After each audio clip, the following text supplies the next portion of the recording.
എല്ലാവർക്കും നമസ്കാരം. അപ്പോൾ നമ്മൾ ഇന്ന് പരിചയപ്പെടാൻ പോകുന്നത് പുതിയൊരു ടോപ്പിക്കിനെ കുറിച്ചാണ്. നമുക്കറിയാം, നമ്മുടെ ഹ്യൂമൻ ബോഡി എന്ന് പറയുന്നത് ഒരുപാട് സെല്ലുകളാൽ നിർമ്മിതമാണ്. അപ്പം സെല്ലുകളിൽ എന്തൊക്കെ കാര്യങ്ങളാണ് അടങ്ങിയിട്ടുള്ളത്, അല്ലെങ്കിൽ സെല്ലിൻ്റെ സ്ട്രക്ചർ എങ്ങനെയാണെന്നുള്ളത് നമുക്ക് ആദ്യം ഒന്ന് നോക്കാം.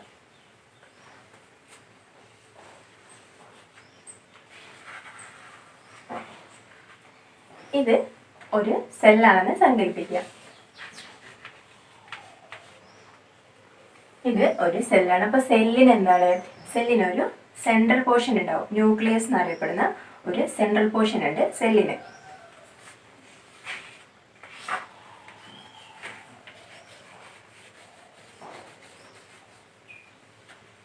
ഓക്കെ, അപ്പോൾ നമ്മൾ പറഞ്ഞു ഇതൊരു സെല്ലാണെങ്കിൽ അതിനൊരു സെൻട്രൽ പോർഷൻ ഉണ്ട്, അതാണ് ന്യൂക്ലിയസ്.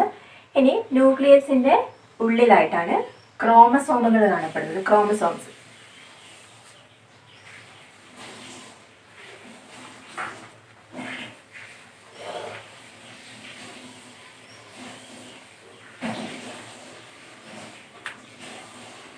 ഓക്കെ. അപ്പോൾ സെല്ലിൻ്റെ സെൻട്രൽ പോർഷൻ, അതിൻ്റെ ഉള്ളിലായിട്ട് ക്രോമസോംസ്. ഇനി ക്രോമസോംസിൻ്റെ സെൻട്രൽ പോർഷനിൽ ജീനുകൾ കാണപ്പെടുന്നുണ്ട്. ജീനുകൾ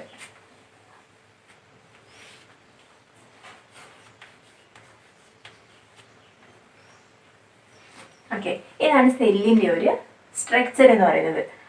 അപ്പോൾ ഈ സെൻട്രൽ പോർഷനിലുള്ള നമ്മൾ പറഞ്ഞ ജീനുകളാണ് ശരീരത്തിലെ എല്ലാ പ്രവർത്തനങ്ങളെയും കോർഡിനേറ്റ് ചെയ്ത് കൊണ്ടുപോകുന്നത്. ഈ ജീനുകളാണ്, അതായത് നമ്മളെ ഫിസിക്കലായിട്ടും മെൻ്റലായിട്ടും ഇമോഷണലായിട്ടും അങ്ങനെ എല്ലാ തരത്തിലുള്ള ഒരു വ്യക്തിയുടെ എല്ലാ കാര്യങ്ങളും കോർഡിനേറ്റ് ചെയ്യുന്നത് നമ്മുടെ സെല്ലിൻ്റെ ന്യൂക്ലിയസ് പാർട്ടിലെ ക്രോമസോമിൻ്റെ സെൻട്രൽ പോർഷനിൽ കാണപ്പെടുന്ന ജീനുകളാണ് നമ്മൾ ഇത്തരത്തിലുള്ള എല്ലാ കാര്യങ്ങളെയും കോർഡിനേറ്റ് ചെയ്ത് കൊണ്ടുപോകുന്നത്. നമ്മുടെ ശരീരത്തിൽ ഈ ക്രോമസോംസിൻ്റെ എണ്ണം എങ്ങനെയാണ് വരുന്നത് എന്നുള്ളത് നോക്കാം നമുക്ക്.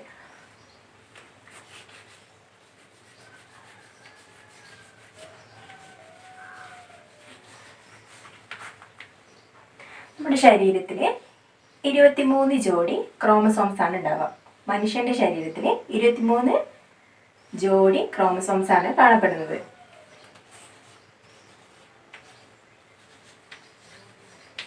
ഓക്കെ, 23 ജോഡി എന്ന് പറയുമ്പോൾ അതിൽ 46 എണ്ണം ഉണ്ടാവും. 46 എണ്ണം. അപ്പോൾ നോർമലി ഒരു വ്യക്തിയുടെ ശരീരത്തിൽ 46 ക്രോമസോംസ് ആണ് നോർമലി ഉണ്ടാവേണ്ടത്. ഇനി ഒരു കുട്ടി ജനിക്കുന്ന സമയത്ത് ഈ 46 ക്രോമസോമിൻ്റെ കൂടെ ഒന്ന് എക്സ്ട്രാ ആയിട്ട് വരുന്ന സിറ്റുവേഷൻസ് ഉണ്ടാവാറുണ്ട്. നമ്മൾ പറഞ്ഞ 46 ക്രോമസോംസിൻ്റെ കൂടെ ഒരു ക്രോമസോം എക്സ്ട്രാ ആയിട്ട് ചില സിറ്റുവേഷൻസിൽ കുട്ടികളിൽ ഉണ്ടാവാറുണ്ട്, വളരെ റെയറായിട്ട്. അങ്ങനെ വരുന്ന അവസ്ഥയെ നമ്മൾ പറയുന്നത് ഡൗൺ സിൻഡ്രം എന്ന് പറയുന്ന പേരിലാണ്.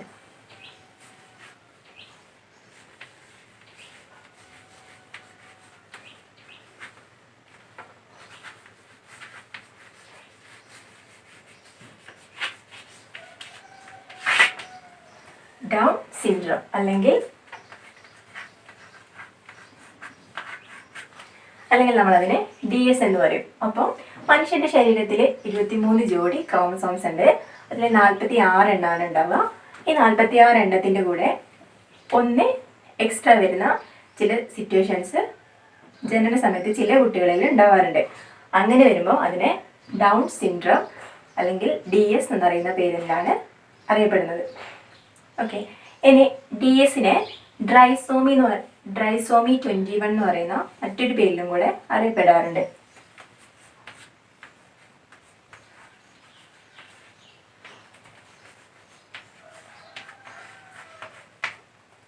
ട്രൈസോമി 21. ഇതുകൊണ്ട് ഉദ്ദേശിക്കുന്നത് എന്താ വെച്ചാൽ, നമ്മൾ പറഞ്ഞ 23 ജോഡി ക്രോമസോംസിൽ 21ാമത്തെ ജോഡിയിലാണ് ഇത്തരത്തിൽ എക്സ്ട്രാ ക്രോമസോംസ് വളരുന്നത്.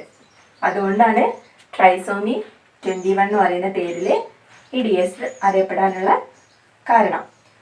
ഈ DS ഉള്ള കുട്ടികൾ ജനിക്കുന്ന സമയത്ത് മറ്റു കുട്ടികളെ പോലെ തന്നെ ആവറേജ് വെയിറ്റും സൈസും ഒക്കെ തന്നെ ഈ കുട്ടികൾക്ക് ഉണ്ടാവും. പക്ഷേ അവരുടെ വളർച്ചയുടെ കാലഘട്ടത്തിൽ കുറച്ച് കഴിയുമ്പോൾ അവരുടെ പിയേഴ്സിനെ വെച്ച് നോക്കുമ്പോൾ അവരിൽ ആ പിയേഴ്സിൻ്റെ അത്രയും വളർച്ചയോ അത്രയും സൈസോ ഒന്നും പിന്നീട് അങ്ങോട്ടേക്ക് കാണപ്പെടാറില്ല. പിന്നെ വേറൊരു പ്രശ്നം പറയുന്നത് ഈ DS ഉള്ള കുട്ടികളിലാണ് നമുക്കറിയാം ഡിസ്കാൽക്കുലിയ, ഡിസ്ഗ്രാഫിയ എന്നൊക്കെ പറയുന്ന ലേണിംഗ് ഡിസബിലിറ്റീസ് ഉണ്ട്. അപ്പം ഇത്തരത്തിലുള്ള ലേണിംഗ് ഡിസബിലിറ്റീസ് പ്രധാനമായിട്ടും കാണപ്പെടുന്നത് ഈ DS ഉള്ള കുട്ടികളിലാണ് അത്തരത്തിലുള്ള ലേണിംഗ് ഡിസബിലിറ്റീസ് പിന്നീട് ഉണ്ടാവുന്നത്. പിന്നെ ഇനി എങ്ങനെയാണ് ഈ DS കുട്ടികളിൽ ഉണ്ടാവുന്നത് എന്നുള്ളതാണ്. അപ്പോൾ പിന്നെ നമ്മൾ പറഞ്ഞ ഈ നേരത്തെ പറഞ്ഞ ക്രോമസോംസിൽ ഒരുപാട് ജനറ്റിക് മെറ്റീരിയൽസ് ഉണ്ടാവും. അതിനൊരു നോർമൽ ഒരു അളവുണ്ട്. ആ അളവിനേക്കാൾ കൂടുതൽ ജനറ്റിക് മെറ്റീരിയൽസ് അധികമായിട്ട് ഉൽപ്പാദിക്കപ്പെടുന്ന സാഹചര്യത്തിലാണ് ഈ DS ഉണ്ടാകുന്നത്. അതിനെയാണ് ഡിസ്ജങ്ഷൻ എന്ന് പറയുന്ന പ്രോസസ്സായിട്ട് കണക്കാക്കുന്നത്.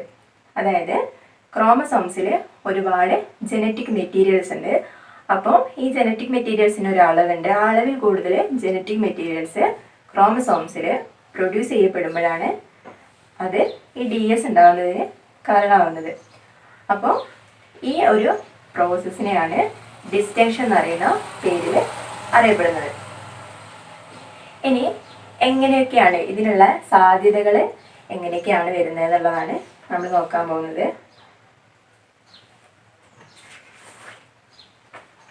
അത് ഒന്നാമത്തേത് പറയുന്നത് അഡ്വാൻസിങ് മെറ്റേണൽ ഏജ് ആണ്. A woman's changes of giving birth to a child with Down syndrome increase with the age because older eggs have a greater risk of improper chromosome division. By age 35, a woman's risk of conceiving a child with Down syndrome is 1 in 400. By age 45, the risk in 1 in 35.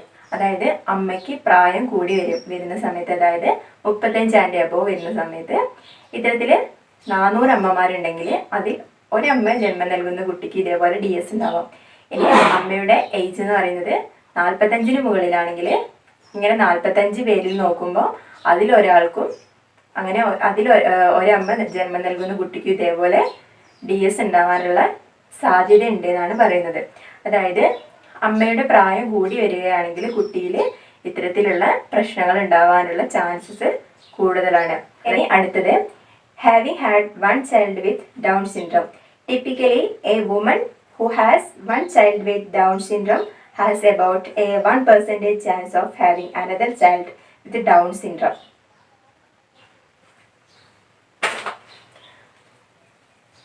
അതായത് ഒരച്ഛനും അമ്മയ്ക്കും ഉണ്ടാവുന്ന കുട്ടിയിൽ ഏതെങ്കിലും ഒരു കുട്ടിയിൽ ഇതേപോലെ down syndrome കാണപ്പെടുകയാണെങ്കിൽ പിന്നീട് ഉണ്ടാവുന്ന കുട്ടിക്കും ഇതേപോലെ വരാനുള്ള ഒരു ചാൻസ് കൂടുതലാണ്. അത് ചാൻസ് മാത്രമാണ് പറയുന്നത്. പക്ഷേ ഒരു കുട്ടിക്ക് ഉണ്ടെങ്കിൽ ഒരു പക്ഷേ അത് അടുത്ത കുട്ടിയിലേക്കും വരാം എന്നുള്ളൊരു ചാൻസും കൂടെ ഇതിൽ പറയുന്നുണ്ട്. ഇനി മൂന്നാമത്തെ പോയിന്റാണ് പറയുന്നത് എങ്ങനെയൊക്കെ ഡൗൺ സിൻഡ്രം ഉണ്ടാവാനുള്ള സാഹചര്യങ്ങൾ ഏതൊക്കെയാണെന്നുള്ളതാണ് നമ്മൾ നോക്കുന്നത്. അതിൽ മൂന്നാമത്തെ പോയിന്റാണ് എങ്ങനെ ഈ ഡൗൺ സിൻഡ്രം വരുന്നു എന്നുള്ളത്. മൂന്നാമത്തെ പറയുന്നത് being carries of genetic translocation for Down syndrome, both men and women can pass the genetic translocation for Down syndrome on to their children.